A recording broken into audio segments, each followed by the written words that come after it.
పశ్చిమాసియా యుద్ధంలో ఇరాన్కు రష్యా చాటుగా సహాయపడుతోందా?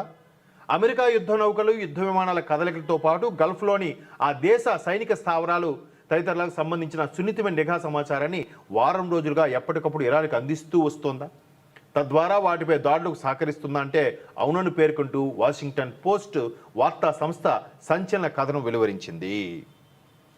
రష్యా, చైనా అంటే మిగతా పెద్ద దేశాలు, ఫ్రాన్స్, ఇవి అమెరికాకి, ఇజ్రాయెల్కి ఎవరికి సపోర్ట్ చేయలేదు, అలాగని యాంటీగా ఏం లేవు, మామూలుగా ఉన్నాయనే ఇప్పుడు ఇంతవరకు మనకు వార్తలు చదివాము.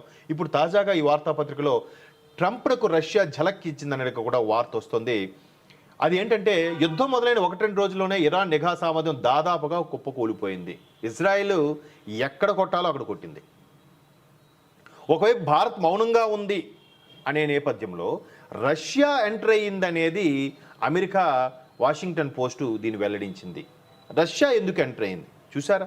అంటే ఇక్కడ రష్యాకి, ఇరాన్కి సాయం చేయాలనే ఉద్దేశం లేకపోయి ఉండొచ్చు, కాకపోతే అమెరికాని చెక్ పెట్టాలనే ఉద్దేశంతోనే సాయం చేస్తుండొచ్చు. ఉక్రెయిన్ వ్యవహారంలో ఏదైతే అమెరికా రష్యా మీద గుసుగొలుపుతూ వెనక నుంచి సపోర్ట్ ఇచ్చిందో, ఇప్పుడు రష్యాకి టైం వచ్చిందిగా.